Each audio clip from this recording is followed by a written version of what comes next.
வாழ்க வையகம், வாழ்க வையகம், வாழ்க வளமுடன்.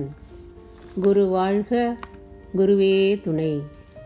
குருவின் திருவடிகளை வாழ்த்தி வணங்கி இந்த சிந்தனையை தொடருவோம். நாம் இன்னைக்கு சிந்திக்க இருக்கிற தலைப்பு காந்த நிலையே கடவுள் நிலை. முதல்ல கடவுள் நிலையை பற்றி சிந்திப்போம். உருவத்தை கழித்துவிட்டால் அரூபம் மீதி, ஒலி கழித்தால் இருப்பு அங்கே மௌனம், பெருகி வரும் வெளிச்சத்தை கழித்துவிட்டால் இருளன்றோ மிச்சமாகும், பொருளோடு அசைவாகும் இயக்கம் நீக்க பூரணமே மிகுதிவிடும் அன்றோ. இந்த பூரணத்தை தான் தெய்வம் என்றும் ஆதி, அனாதி, சுத்தவெளி, வெட்டவெளி, பிரம்மம், இயற்கை என்று பல பெயர்களால் குறிப்பிடுறோம். தெய்வத்தின் தரமாக, அதாவது தன்மையாக வற்றாயிருப்பு, பேரறிவு, பேராற்றல், காலம் என்னும் வளம் நான்கும் ஒன்றிணைந்த பெருவழியே தெய்வமாம்னு மகரிஷி ஒரு கவியில் குறிப்பிடுறாங்க. வற்றாயிருப்பு என்பது எடுக்க எடுக்க குறைவுபடாதது, அட்சயம். ஏன்னா தோன்றியது எல்லாம் அதிலிருந்தே தோன்றி அதனுள்ளேயே மறைவதால், அதனுள்ளேயே இயங்கி அதனுள்ளேயே மறைவதால் அது வற்றாயிருப்பாக இருக்குது. இதை தான் மகரிஷி சொரூபமெல்லாம் பூரிக்கும் முன் அரூபமன்றோ, இல்லாதது இருப்பன, இருப்பன இல்லாது போம், நில்லாதது நிகழ்ச்சியே, நின்ற மிச்சமே பொருள் அப்படின்னு குறிப்பிடுறாங்க. ஏன்னா இறைநிலை தான் எல்லாமா மாறுச்சு. மீண்டும் அனைத்தும் காலத்தால் மறையும் பொழுது இறைநிலையாகவே மாறிவிடும் அப்படிங்கிறத நம்ம இதுலேருந்து தெரிஞ்சுக்கலாம். மற்றும் உள்ளது மலர்ந்தது உயிர்களாய், உலகங்களாய் உயிர்களாய் அப்படின்னு குறிப்பிடுறாங்க. அப்போ எல்லாமே இறைநிலையிலேருந்து தோன்றி இறைநிலையே இடமாக கொண்டு இயங்கி இறைநிலையிலேயே முடிகிறதுனால இறைநிலை வற்றாயிருப்பாக இருக்குது. அடுத்து பேராற்றல். பூமி 25,000 மைல் சுற்றளவு உடையது. சூரியன் பூமியை விட 19 லட்சம் மடங்கு பெருசு. நம்ம பால்வெளி மண்டலத்தில் கோடிக்கணக்கான சூரியன்கள் இருக்குது. இந்த நம்ம பால்வெளி மண்டலத்தை போல் பல கோடி பால்வெளி மண்டலங்கள், அதாவது பல கோடி அண்டங்கள் இந்த பிரபஞ்சத்தில் இருக்குது. இதை எல்லாத்தையும் தாங்கிக்கிட்டு லேசாக மிதக்க விட்டு கொண்டு இருக்கிறது இந்த தெய்வங்கிற பேராற்றல் தான்.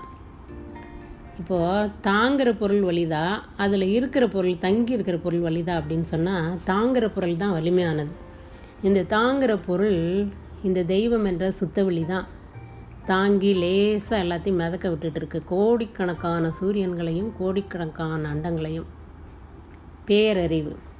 பூமி தன்னைத்தானே 24 மணி நேரத்தில் ஒரு சுற்றிக்குது. சூரியனை சுற்றி வர பாதையில் ஒரு நாளைக்கு 15,50,000 மைல் சுற்றி ஓடி வருது. இது தோன்றிய காலத்திலிருந்தே பூமி தன்னைத்தானே 24 மணி நேரத்துக்கு ஒரு சுற்று தான் சுற்றுது. சூரியனை சுற்றி வர பாதையில் ஒரு நாளைக்கு 15,50,000 மைல் தான் சுற்றி ஓடி வருது. இதில் எந்த மாற்றமுமே இல்லாமல் நடந்து கொண்டிருக்கு. இது இறை அறிவினால தான். நம்ம உடலில் கூட சிறுநீரகம் ஒரு நிமிடத்திற்கு 2 சொட்டு சிறுநீரை பிரித்து எடுத்து சிறுநீர் குழாய் வழியாக சிறுநீர் பையில் சேகரிக்கப்பட்டு சிறுநீர் பை நிரம்பின உடனே மூளைக்கு அறிவிக்கப்பட்டு வெளியேற்றப்படும். இந்த சிறுநீர் பையில் முனைப்பகுதியில் ஒரு சுருக்கு தசை இருக்குது. அந்த சுருக்கு தசை தான் அந்த சிறுநீரை அப்பப்போ வெளியேறுவதை தடுத்து சிறுநீர் பை நிரம்பின பிறகு வெளியேற்றுறதுக்கு உதவுது. அதுபோல் அனைத்து இயக்கங்களையும் சிறப்பாக நுண்மையாக அந்தந்த இடத்துக்கு தேவையான முறையில் இயக்கிறது இந்த தெய்வத்தோட பேரறிவு தான். இதுதான் the order of function in everywhere and everything. The order of function in everything and எவ்வரிவேர்ங்கிறது இதுதான் இறை அறிவு. அடுத்து காலம். இறைநிலை விட்டு விட்டு அழுத்துகிற தன்மையுடையது. அவ்வாறு அழுத்துகிற பொழுது நுண் அதிர்வு உண்டாகும். அதாவது இறையாற்றல் தன்னைத்தானே இறுக்கிக்கிறதுனால குவியுது. குவிஞ்சது அதுக்கு மேலே குவிய முடியாமல் விரியும். இந்த குவிதலும் விரிதலும், அதாவது கைனமேட்டிக் குவேரிங் ஃபோர்ஸ், இந்த குவிதலுக்கும் விரிதலுக்கும் இடைப்பட்ட இந்த நீளம் இருக்குது இல்லைங்களா, அதுதான் காலம். இறைநிலை நுண்ணதிர்வோடு இருக்கிறதுனால அதில் உள்ள எல்லா பொருள்களும் இந்த அதிர்வோட தாக்கம் அந்த எல்லா பொருள்கள்லையும் உண்டாகும். அதனால தான் எல்லா பொருள்களும் எல்லா உயிரினங்களும் தரத்துலேயும் மாற்றம் அடைஞ்சிட்டே இருக்கிறது. அதனால தான் காலத்தின் நுண்ணழகு கண் சிமிட்டும் நேரம் 2 அதிர்வுகளுக்கு இடைப்பட்ட நீளம். காலம் என்ற இரையாற்றல் அதிர்வலையாய் உயிர்கள் கருத்தரித்தல் முதல் இறத்தல் வரை அனைத்தாம். காலம்தான் அனைத்தையுமே மாற்றி கொண்டிருக்கும் கணக்கறிவோம், உண்மை உணர்ந்து ஆக்க வழி வாழ்வோம் அப்படின்னு மகரிஷி குறிப்பிடுறாங்க. அடுத்து இந்த இறைநிலைக்கு பாய்ம பொருள் அப்படின்னு குறிப்பிடுறாங்க. இறைநிலையை பாய்ம பொருள்னால் அதுக்கு என்ன தன்மை உண்டுன்னா பெனிட்ரேட்டிவ் அண்ட் பர்மியபிள் என்ற தன்மை உடையது. பெனிட்ரேட்டிவ்னா தான் எதனுள்ளும் ஊடுருவும், பர்மியபிள்னா தன்னுள் எதனையும் ஊடுருவ விடும். இப்போ இறைநிலை அதாவது கடவுள் நிலையை பற்றி நம்ம சிந்தித்தோம். இனி இந்த இறைநிலை எப்படி பஞ்சபௌதிகமாக மாறிச்சு அப்படின்னு பார்ப்போம். இறைநிலை தன்னிருக்கத்தினாலையும் சூழ்ந்தழுத்தத்தினாலையும் நொறுங்கி கண்ணுக்கும் கருத்துக்கும் எட்டாத இறைத்துகள் என்ற காட் பார்ட்டிக்கலாக ஈத்தராக மாறிச்சு. இறைநிலை சூழ்ந்து அழுத்திக்கிட்டு இருக்கிறதுனால இந்த இறை துகள்கள் ஆயிரக்கணக்கான இறை துகள்கள் ஒன்று சேர்ந்து விண்ணாச்சு. இந்த விண்களே ஒரு வினாடிக்கு 1,00,000 சுற்றுறதா கொண்டோன்னா அது எலக்ட்ரான்னும், இந்த சுற்றுகள் சுற்றி ஆற்றல் இழப்பு ஏற்பட்டு வினாடிக்கு சுமார் 75,000 சுற்றுதுன்னு வச்சுக்கிட்டோன்னா அது புரோட்டான் எனவும், இதே விண்கள் மேலும் சுழல் விரைவு குறைஞ்சி 50,000 சுற்றுற பொழுது சுற்றுகள் 50,000 சுற்றுகள் சுற்றுவதாக கொண்டால் அவை நியூட்ரான்கள் எனவும், சுற்றுகளே அற்ற நிலையில் உட்கரு அதாவது கருந்துளையாகிறது. அப்போ இந்த விண்களே காலத்தால் எலக்ட்ரான், புரோட்டான், நியூட்ரான் என மாற்றமடைகிறது. இப்போ விண்களின் கட்டமைப்பு அதாவது எலக்ட்ரானோட கான்ஃபிகரேஷன் எப்படி இருக்குதோ அதுக்கு ஏற்ப தான் பஞ்சபௌதிகங்கள் உண்டாகுது. இப்போ உதாரணமாக 2 விண்கள், 1 எலக்ட்ரான் 1 புரோட்டான் சேர்ந்தால் அது ஹைட்ரஜன், 2 எலக்ட்ரான் 2 புரோட்டான்னா ஹீலியம், 3 எலக்ட்ரான் 3 புரோட்டான் இருந்ததுன்னா லித்தியம், 7 எலக்ட்ரான் 7 புரோட்டான் சேர்ந்ததுன்னா நைட்ரஜன். இப்போ ஹைட்ரஜன் முதல் நைட்ரஜன் வரை விண்களின் கட்டமைப்பு இருந்தால் அது காற்று. இப்போ 8 எலக்ட்ரான் 8 புரோட்டான் சேர்ந்ததுன்னா, அதாவது விண்களின் கட்டமைப்பு 8 எலக்ட்ரானும் 8 புரோட்டானும் இருந்ததுன்னா அது அழுத்த காற்று என்ற ஆக்சிஜன். இதே ஹைட்ரஜனும் ஆக்சிஜனும் தங்களுக்குள் ஒரு கோர்வை ஏற்படுத்திக்கிட்டு இறை கருணையினால் நீர். நான் ஏன் இங்கே இறை கருணைன்னு சொல்கிறேன்னா, இப்போ ஹைட்ரஜனும் நைட்ரஜனும் இணையாமல் நைட்ரஜனும் ஆக்சிஜனும் இணைஞ்சால் நீர் கிடைக்காது. Nitrous oxide, nitrogen di oxide இப்படி தான் ஏற்படும். அப்போது அதனால தான் ஹைட்ரஜனும் ஆக்சிஜனும் இணைஞ்சு இறைக்கருணையினால் நீரானது அப்படிங்கிறத நம்ம இங்கே குறிப்பிடுறோம். இந்த நீர் கட்டிப்பட்டு நிலமும் இவ்வாறே பஞ்சபௌதிகங்கள் ஏற்பட்டது. ஆனால் இந்த பஞ்சபௌதிகங்கள் ஏற்படுறது எதனால் ஏற்பட்டதுன்னு சொன்னால் இந்த விண்களுக்கிடையே ஏற்பட்ட வேக குறைவு தான். அந்த வேகம் குறைஞ்சதுனால விண்கள் நெருங்கி இயங்கிறதுனால தான் இந்த பஞ்சபௌதிகங்கள் உண்டாச்சு. இதை மகரிஷி ஒரு கவியில் ஆதி அசைவே பரமானு அவை ஒவ்வொரு அளவில் கூட வேதம் கூறும் ஐம்பூதம் விண் முதல் மண் வரை வேறில்லை அப்படின்னு குறிப்பிடுறாங்க. இப்போ நம்ம கடவுளை பற்றியும் அதுலேருந்து எப்படி பஞ்சபூதங்கள் உண்டாச்சு அப்படின்னு பார்த்தோம். இனி காந்த நிலை, காந்தம் எப்படி உண்டாச்சு அப்படின்னு பார்ப்போம். இந்த பரமணுக்களின் கூட்டான விண்ணு சுழலுது இல்லைங்களா, அப்படி சுழல்ற பொழுது அதிலிருந்து விரிவலை தோன்றும். அந்த விரிவலை சுற்றி இருக்கிற இடைவெளியோடு உரசுறதுனால, ஏன்னா இறைநிலை இல்லாத இடம் இல்லையா, அப்போ சுற்றி உள்ள இறைநிலையோட விண்ணிலேருந்து ஏற்பட்ட விரிவலை உரசுறதுனால ஏற்பட்டது தான் காந்தம். இப்படி உண்டான காந்தம் விண்களுக்கு இடையே இருக்கும் பொழுது அது அழுத்தமாக தன்மாற்றம் அடைகிறது. காற்றுக்கடையில் அதே காந்தம் ஒலியாகவும், அழுத்த காற்றில் ஒலியாகவும் அதாவது வெளிச்சமாகவும், நீரில் சுவையாகவும், கெட்டி பொருள்களில் மனம் வாசனையாகவும் மாற்றம் பெறுகிறது இந்த காந்தம். அப்போ காந்தம் அது எந்த இடத்துல இருக்குதா, காற்றில் இருக்குதா, நீரில் இருக்குதா, அழுத்த காற்றில் இருக்குதா அல்லது கெட்டி பொருளில் இருக்குதா அப்படிங்கிறத பொறுத்து இந்த தன்மாற்றங்கள் உண்டாகிறது. இதை குறிப்பிடும் பொழுது திருவள்ளுவர் சுவை, ஒளி, ஊறு, ஓசை, நாற்றம் என்னும் 5 வகை தெரிவான்கட்கே உலகு அப்படின்னு குறிப்பிட்றாங்க. அதாவது இந்த சுவை, ஒளி, ஊறு, ஓசை, நாற்றம் இது எப்படி உண்டாச்சு அப்படின்னு விளங்கிக்கிறவங்களுக்கும் அதை உணர்ந்துக்கிறவங்களுக்கும் தான் மேன்மையானவர்கள், இறையை உணர்ந்தவர்கள் என்பதை திருவள்ளுவர் குறிப்பிடுறார். மகரிஷி அவர்களும் இதை குறிப்பிடும் பொழுது ஒரு கவியில் இறைநிலை தன் இறுக்கத்தால் ஏற்ற முதல் தன்மாற்றம் ஈத்தர் எனும் இறைத்துகளாம். இறைநிலையே துகள் தம்மை சூழ்ந்தழுத்த ஏற்பட்ட தற்சுழல்தான் இறைநிலையின் 2ஆம் தன்மாற்றம் என்ற காந்தமாகும். இறைநிலையே இடமாயும் ஏற்ற முதல் தன்மாற்றம் துகளாயும் இறைத்துகள் சுழல வைக்க இறைநிலையே இயங்குவதால் ஆற்றலாயும் இறைநிலையே 3 வகை தன்மாற்றம் பெற்றுள்ளதால் பேரியக்க மண்டலத்தில் காந்தமே இணையில்லா பேராற்றலாச்சு அப்படின்னு குறிப்பிட்றாங்க. முற்காலத்தில் ஞானிகள் இந்த காந்தத்தை பிரணவம்ங்கிற பேர்னால உணர்ந்திருந்தாங்க. இதே மகரிஷி ஒரு பாடலில் ஒரு கவியில் எந்த ஒன்று அறிந்திடில் இறைவன் முதல் விண்வரை அனைத்தையும் உணர்த்துமோ அதுவே காந்தமாம். முந்தையோர்கள் அகத்தவத்தால் முற்றுணர்ந்த போதிலும் மொழிவதற்கு உவமையின்றி முட்டி மோதி நின்றனர். இந்த நாள் விஞ்ஞானமோ ஏற்றம் பெற்றதால் அதை இயங்கிடும் மின்சாரம் மூலம் எல்லோருக்கும் உணர்த்தலாம் அப்படிங்கிறாங்க. இந்த காலத்தில் இதை கம்ப்யூட்டர் காலம், மின்சாரத்தை பற்றியெல்லாம் தெரிஞ்சிருக்கிற காலத்தில் இந்த காந்த நிலையை எல்லோரும் தெரிஞ்சுக்கிறது ஒன்றும் கடினமான விஷயம் இல்லை அப்படிங்கிறாங்க மகரிஷி. அடுத்தது இந்த உயிரினங்கள் எப்படி தோன்றியது அப்படின்னு பார்ப்போம். இந்த கடவுள் நிலையிலேருந்தும் காந்த நிலையும் சேர்ந்து எப்படி உயிரினமாச்சுன்னு பார்ப்போம். இந்த பஞ்ச பௌதிகங்களும் தெய்வீக விகிதாச்சாரத்தில் இணைஞ்சி அதுக்கு ஊடே முதல் பௌதீகமான விண் சுழண்டு ஓடிச்சுன்னா உணர்ச்சி ஏற்படும். அந்த உணர்ச்சி நிலை ஏற்பட்டு உயிரினங்கள் தோன்றியது. இதே இந்த பஞ்ச பௌதீகங்கள் ஒழுங்கற்று இணைந்த பொழுது உணர்ச்சி ஏற்படாது. இந்த பஞ்ச பௌதீகங்கள் ஒழுங்கற்று இணையும் பொழுது உணர்ச்சி உண்டாகாது. ஏன்னா உயிர் அதுக்கு இடையில் ஓடுறப்ப அந்த உணர்ச்சி உண்டாகலை. அப்போ உண்டான அந்த பொருள்கள் எல்லாம் உயிரற்ற பொருள்களாய் மாறின. அப்போ உயிரினங்களில் இந்த காந்தம் சுழண்டு ஓடி என்ன பண்ணோம், ஏற்படுத்திக்கிட்ட அந்த மையம் இருக்கு இல்லைங்களா, அதுதான் கருமையம். அதுதான் செக்ஷுவல் கிளாண்ட் இருக்கிற இடம். அதுதான் உடலோட மையம். அங்கே தான் அந்த வித்து சுரப்பி அமைஞ்சிருக்குது.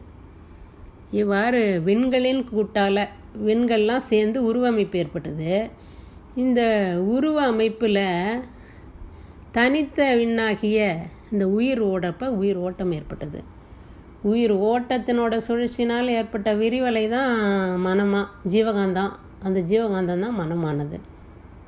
இதை மகரிஷி ஒரு கவியில் என்ன சொல்கிறாங்கன்னா, பரம அணுக்கள் பல கோடி பண்பாய் கூடி ஒரு கூத்து கரங்கோத்தாடும் நாடகத்தோய் கட்டம் என்ற தோற்றமுமே அப்படின்னு குறிப்பிட்டிருக்காங்க.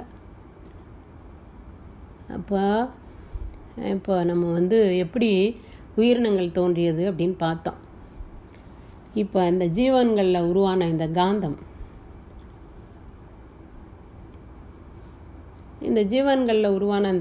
ஜீவகாந்தம். பிற பொருள்களிலிருந்தும் வெளியிலிருந்தும் உருவான காந்தம் வான்காந்தம். எல்லா உயிரினங்களும் வான்காந்தத்தோட தொடர்பில் தான் இருக்குது. எல்லாருடைய கருமையமும் இணைந்து தான் இருக்குது. ஒருவருக்கு ஒரு துன்பம் ஏற்பட்டதுன்னா அது பிரபஞ்சம் முழுசும் பரவும். இதை தான் ஒரு ப்ராவர்பில் you cannot even pluck you rose without disturbing the universe அப்படின்னு சொல்கிறாங்க. இதை மகரிஷி சொல்லும் பொழுது, இறைநிலையும் அதனலையும் காந்தமாய் மலர்ந்துள்ள எங்கும் எப்பொருளிலும் எவ்வுயிரிடத்திலும் மறைபொருளாய் அமர்ந்திருந்து மாந்தர் செயல் அனைத்திலும் மாறு இன்றி தவறு இன்றி மதிக்கும் விளைவாய் எழும் முறை விளங்கி கொண்ட பின் மனம் தீயதென்னுமோ மற்றவர்க்கு தீங்கிழைக்க மலருமோ பழி செயல் அப்படின்னு குறிப்பிடுறாங்க. இப்போ நம்ம இந்த பஞ்ச இந்திரியங்கள் எப்படி ஏற்பட்டது அப்படிங்கிறத பார்ப்போம். இந்த பஞ்ச இந்திரியங்கள் இந்த காந்த தன்மாற்றத்தை உணர்றதுக்காக ஏற்பட்ட அந்த புலன்கள் தான் பஞ்ச இந்திரியங்கள்னு நம்ம சொல்கிறோம். இந்த இந்த புலன்கள் வந்து புறத்தே இருந்து வர காந்தத்தை உணர்றதுக்காக, இப்போ புறத்தே இருந்து அழுத்தம் உணரணும்னு சொன்னால் தோல் மூலம்தான் உணர முடியும். சுவையை நாக்கின் மூலமும், வாசனையை மூக்கின் மூலமும், ஒலி அது வெளிச்சத்தை கண்கள் மூலமும், ஒலி அதாவது சவுண்டை காதுகள் மூலமும் நம்ம உணர்ந்துக்கலாம். அப்போ புறத்தே உள்ள காந்தம் நம்ம புலன்களில் மோதி அந்த புலன்களில் உள்ள ஜீவகாந்தத்தை எழுச்சி பெற செய்து அதை தான் நம்ம உணர்வாக பெறுறோம். இதை தான் அப்ஸ்ட்ரக்ஷன் இஸ் பர்செப்ஷன் அப்படின்னு சொல்கிறோம். அப்போ இந்த தன்மாற்றத்தை பற்றி தெரிஞ்சுக்கிட்டோம். அதுக்கு தன்மாற்றத்தை உணர்றதுக்கு ஏற்பட்ட ஐம்புலன்களையும் பார்த்தோம். இப்போ இந்த ஜீவகாந்த மனம் இருக்குது இல்லைங்களா, மனம் வந்து ஜீவகாந்தம் தான். அதை தான் மகரிஷி குறிப்பிடும் பொழுது மனம் என்னும் புதினமது ஜீவகாந்த அலைதான் அப்படின்னு குறிப்பிட்றாங்க ஒரு பாடலில். இப்போ மனம் எப்படி உண்டாச்சுன்னா ஒரு குறிப்பு என்னென்னா, நம்ம உடலில் தசை, ரத்தம், வெப்பம், காற்று இதில் இருக்கிற விண்களோட சுழலனால் ஏற்படுற காந்தமும், உடலில் தனித்த விண்ணான உயிரோட சுழற்சினால் ஏற்படுற காந்தமும் சேர்ந்து தான் மனம் உண்டாச்சு. மனதுக்கு அலைநீளம் ஆல்ஃபா, பீட்டா, தீட்டா, டெல்டாங்கிற அலைநீளம் உண்டு. இதில் இந்த பீட்டா அலைங்கிறது 14 to 40 உணர்ச்சி வயப்பட்ட நிலை. இந்த ஆல்ஃபா, தீட்டா, டெல்டா அலைநீளம் இருக்கிற பொழுது தான் நமக்கு வாழ்வில் அமைதியும் மகிழ்ச்சியும் நம்மளுக்கு கிடைக்கும். இந்த அமைதியும் மகிழ்ச்சியும் அடையணும்னு சொன்னால் நம்ம கட்டாயம் குண்டலினி யோகம் பெற்றால் தான், நிறைவான குருவை அடைந்து நேர்முகமாய் குண்டலினி யோகம் பெற்றால் மட்டும்தான் இறை உணர்வும் அறநெறியும் நம்மகிட்ட நிலைக்கும். நம்ம இந்த காந்த தத்துவத்தெல்லாம் புரிஞ்சு கொள்ள முடியும், நம்ம வந்து உய்யவும் முடியும். இது அந்த காலத்தில் இதெல்லாம் ஞானிகளும் மகான்களும் மற்றும் அந்த சித்தர்கள்ட்ட இருந்து உள்ள சீடர்கள் எல்லாருமே இதெல்லாம் இந்த காலத்தில் தெரிஞ்சுதான் இருந்திருக்காங்க. அதை மகரிஷி ஒரு கவியில் கடா ப்ளஸ் உள் என்று சொல்லிவிட்டான் கருவறிந்தோன், கருத்தறியான் ஊன்றி இதை காணவில்லை, கடா ப்ளஸ் உள் என்ற ஆகினையின் குறிப்பை மாற்றி கண்டு கொண்ட நிலைக்கே அப்பெயரை கொண்டான், கடா ப்ளஸ் உள் என்ற இரு சொல்லை ஒன்றாய் கூட்டி கடவுள் என்று சொல்லி சொல்லி வழக்கமாச்சு, கடா ப்ளஸ் உள் என்று மனிதன் ஒரு குறிப்பு தந்தான், கடவுள் எங்கே என்று மனிதர் எல்லாம் தேடுகின்றார் அப்படின்னு குறிப்பிட்றாங்க. அப்போ நம்ம உள்ளே போனால் தான் இறையை உணர முடியும், அறநெறியோடு வாழ முடியும். அப்புறம் இன்னும் என்னென்னா, நம்ம எண்ணுறது, சொல்கிறது, செய்கிறது எல்லாமே என்ன ஆகும்னா காந்தமாக மாறி புலன்களில் அழுத்த பதிவாகும், மூளையில் எண்ணெய் பதிவாகும், உயிரில் சுருக்க விரிவு பதிவாகும், ஜீவகாந்த களத்தில் வித்தில் தரப்பதிவாக மாறும். அப்படி என்ன பதிஞ்சுதோ அதுதான் என்ன பண்ணும், நமக்கு விளைவாக வரும். அதனால் நல்லது செஞ்சோம்னா நல்ல பதிவு ஏற்படும், நல்ல விளைவு ஏற்படும். தீயது செஞ்சால் அது தீய விளைவை தான், நம்ம துன்பத்தையும் சிக்கலையும் தான் நம்ம எதிர்கொள்கிற மாதிரி ஆகும். இதையும் மகரிஷி ஒரு கவியில் முன்னோர்கள் செய்த வினை வித்தில் உண்டு, மூளையிலே உன் செயலின் பதிவனைத்தும் உண்டு, பின்னே நீ செய்வனைக்கு புலன்கள் 5 இயக்கி பெற்ற பதிவும் உண்டு, உன்னை நீ உள்ளுணர்ந்து அகத்தவத்தை ஆற்றி ஒவ்வொன்றாய் பழிப்பதிவை நீக்கி வர வேண்டும் அப்படின்னு கொடுத்துருக்காங்க. இப்போ முன்னாடி இருந்த சஞ்சீத கர்மம், முன்னாடி நம்மளுடைய முன்னோர்கள் செய்தது நம்மளுக்கு வித்து வழியாக வந்திருக்கு இல்லைங்களா, அந்த நல்ல பதிவு வந்திருந்தால் நம்ம வந்து அதிர்ஷ்டம், அது நமக்கு தீய பதிவு வந்திருந்தால் துன்பத்தை தான் அனுபவிக்கணும். அப்போ முன்னாடி இருந்த அந்த கர்மத்துக்கு பேர், அந்த பதிவுக்கு சஞ்சீத கர்மம்னு பேர். இந்த சஞ்சீத கர்மத்தை அது தீய பதிவாக இருந்தால் அதை கொஞ்சம் கொஞ்சமாக நீக்கி நலம் பெறணும்னு சொன்னால் நம்ம இந்த கடவுள் நிலையையும் காந்த நிலையையும் வழங்கிக்கிட்டு உணர்ந்து செயல்படணும். அப்புறம் நம்ம பதியுன்னு சொல்கிறோம் இல்லைங்களா, அந்த பதியுதுங்கிறத நம்ம எப்படி தெரிஞ்சுக்கலாம் அப்படின்னு சொன்னால், கார் ஓட்ட தெரிஞ்ச ஒருத்தனால தான் கார் ஓட்ட முடியும், நீச்சல் அடிக்க தெரிஞ்சவங்களால தான் நீச்சல் அடிக்க முடியும். அது மட்டும் இல்லை, முன்னாடி ஒரு நிகழ்ச்சி நடந்திருக்கு, ஒரு இன்பமான நிகழ்ச்சி அல்லது ஒரு துன்பத்தை தரக்கூடிய நிகழ்ச்சின்னு வச்சுக்கோங்க, அதை இப்போ நினச்சி பார்த்தோன்னா காட்சி ஆகும். என்ன காரணம், அது பதிஞ்சிருக்கு நம்மளுடைய கருமையத்தில், அது நினச்சி பார்க்கும்பொழுது மூளை அதை எடுத்து காட்டுது. இதை மகரிஷி ஒரு கவியில் குறிப்பிட்டிருக்காங்க. காந்த நிலை உணர்ந்திடில் கடவுள் மனம் அதனிலே கண்டிடலாம் அதன் மாய திருநடன காட்சியாய். மாந்தருக்குள் ஊறு ஓசை மனம் ஒளி சுவை மனம் மற்றும் இன்ப துன்பம் யாவும் மாயகாந்த விளைவுகள். சாந்தமான மனநிலையில் சலனமின்றி ஆய்ந்திட சந்தேகம் சிக்கலின்றி சாட்சி கூறும் உன்னுளம். வேந்தருக்கும் வேதருக்கும் வணிகருக்கும் பொது இது விரிந்தறிவில் இறை உணர விளக்கினேன் விளங்கியே அப்படின்னு குறிப்பிட்டிருக்காங்க. அப்போ மேன்மையான இந்த கடவுள் நிலையையும் கடவுள் நிலையில் காந்த நிலையை அப்படி மாறிச்சு, அந்த காந்தம் எப்படி பஞ்ச பௌதிகங்களாக மாறிச்சு, அந்த காந்தமே தான் நம்ம உடலில் 5 புலன்களை உணர்றதுக்காக 5 புலன்கள் ஏற்பட்டதையும் மனமும் ஒரு காந்தம்தான் அப்படிங்கிறது எல்லாத்தையும் நம்ம உணர்ந்து மேன்மை அடையணும்னு சொன்னால் நம்ம குண்டலினி யோகம் பெற்று நம்மளையும் உணர்ந்து இறைநிலையை உணர்ந்து அந்த துன்பத்திலிருந்து விடுபட்டு அமைதி பேரின்ப நிலை அடையணும்னு சொன்னால் இந்த குண்டலினி யோகம் தான் நம்மளுக்கு உதவி செய்யும் அப்படின்னு சொல்லி இந்த குண்டலினி யோக முறை மனவளை கலையில் மிகவும் எளிமையான முறையில் தரப்பட்டுள்ளது என்பதையும் உணர்ந்து அதை கற்று பயன்பெறுவோம் என்று கூறி நிறைவு செய்து கொள்கிறேன். வாழ்க வையகம், வாழ்க வையகம், வாழ்க வளமுடன்.